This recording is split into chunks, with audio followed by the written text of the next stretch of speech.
Olá família, sejam bem-vindos a mais um vídeo. Hoje vamos viajar no tempo, para as colinas da Galileia, e reviver um dos milagres mais impressionantes e cheios de significado de Jesus, a multiplicação dos pães e dos peixes. Um evento que não apenas alimentou uma multidão, mas que nos ensina lições poderosas até hoje. Então prepare seu coração, porque essa história vai muito além do que você imagina. Imaginem a cena. O sol já descia no horizonte, pintando o céu com tons de laranja e roxo. Uma multidão imensa de milhares de pessoas cercava Jesus, homens, mulheres, crianças, todos fascinados por suas palavras e pelos sinais que ele realizava. Eles estavam ali há horas, absorvendo cada ensinamento, cada cura, ou temple rule. Mas com a noite se aproximando, um problema bem prático surgiu: a fome. Os discípulos, sempre atentos, perceberam a situação e ficaram preocupados. Eles se aproximaram de Jesus e disseram o óbvio: Mestre, este é um lugar deserto, e a hora já está adiantada. Despede a multidão, para que possam ir às aldeias comprar algo para comer. Era a solução lógica, a mais sensata. Mas Jesus tinha um plano diferente. Um plano que envolvia a fé e o poder de Deus. Jesus então se vira para Filipe e faz uma pergunta direta, quase como um teste. Onde compraremos pão para toda essa gente comer? A pergunta era para testar a fé deles, para ver onde seus corações estavam. A resposta de Filipe foi imediata e cheia de pragmatismo humano. Ele fez as contas e disse: Senhor, 200 denários, o salário de quase um ano de trabalho, não seriam suficientes para comprar pão para que cada um recebesse um pedacinho. Ele estava olhando para o tamanho do problema, para a limitação dos recursos. Ele viu o impossível. É nesse momento que André, irmão de Pedro, entra na conversa. Ele se aproxima, talvez um pouco sem jeito, e apresenta uma solução quase risível diante daquela multidão. Ele diz: olha, tem um menino aqui. Ele tem 5 pães de cevada e 2 peixinhos. Mas o que é isso para tanta gente? Parem e pensem nisso. 5 pães pequenos, provavelmente do tamanho da palma da mão, e 2 pixes, talvez curados para durar no calor. Um lanche modesto de um garoto generoso. André apresentou o recurso que ele encontrou, mas sua própria lógica dizia que era insignificante. Quantas vezes nós fazemos o mesmo? Olhamos para o pouco que temos, menos nosso tempo, nosso talento, nosso dinheiro, e dizemos: Deus, o que é isso diante do tamanho do desafio que eu enfrento? Mas o que era insignificante para os homens era o ponto de partida para o milagre de Deus. Jesus não desprezou a pequena oferta. Pelo contrário, ele a acolheu. Ele olhou para aquele gesto de generosidade do menino e viu a semente do milagre. Ele então deu uma ordem simples: façam com que todos se sentem na grama.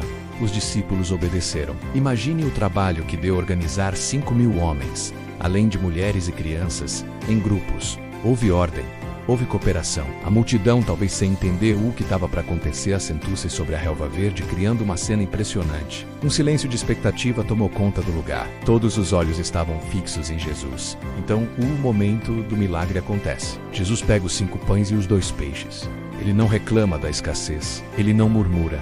Ele ergue os olhos ao céu e agradece. Ele dá graças a Deus pelo que ele tem em mãos, por menor que seja. Essa atitude de gratidão é a chave que abre a porta para a abundância. Depois de agradecer, Jesus começa a partir o pão e a distribuir aos discípulos, que por sua vez distribuem aos grupos. E aqui a mágica acontece. Os pães e os peixes simplesmente não acabam.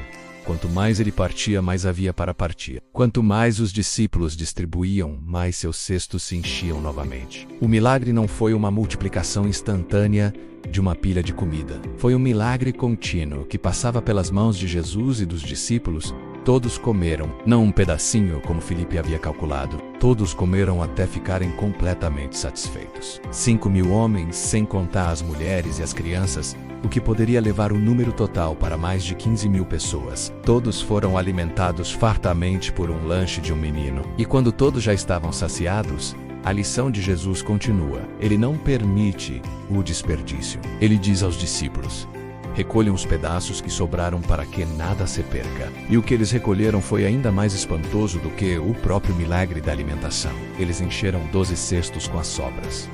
12 cestos, mais do que havia no início. A matemática de Deus é diferente da nossa. Na economia do reino, quando você entrega o seu pouco, ele não apenas o multiplica para abençoar outros, mas faz com que volte para você de forma abundante. Este milagre nos deixa uma lição poderosa. A multiplicação não aconteceu no céu e caiu pronta. Aconteceu a partir de algo que foi entregue. Aconteceu a partir da generosidade de um menino que abriu mão do seu lanche. Deus usa o que colocamos em suas mãos.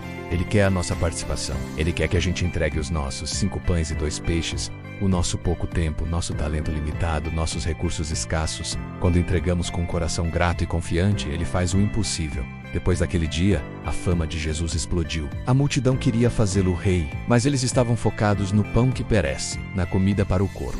Jesus sabia disso, e é por isso que mais tarde ele ensina algo ainda mais profundo. Ele diz: trabalhem não pela comida que se estraga, mas pela comida que permanece para a vida eterna. Eu sou o pão da vida. Aquele que vem a mim nunca terá fome, e quem crê em mim nunca terá sede.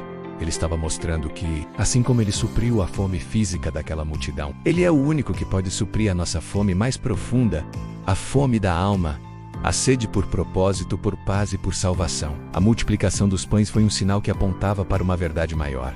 Jesus é o nosso sustento completo. Então, qual é os seus 5 pães e 2 peixes hoje? O que você sente que é pouco demais para fazer a diferença? Não despreze o pequeno começo. Não subestime o que você tem em mãos. Entregue a Jesus com um coração grato. Deixe que Ele multiplique e use para a glória dele. Confie que nas mãos do Mestre, o pouco se torna mais que suficiente. Obrigado por ter ficado comigo até o final desta reflexão. Se essa mensagem tocou o seu coração, deixe o seu amém nos comentários. Compartilhe este vídeo com alguém que precisa se lembrar do poder de Deus e não se esqueça de se inscrever no canal para mais histórias de fé como esta. Um grande abraço e que Deus abençoe sua vida abundantemente.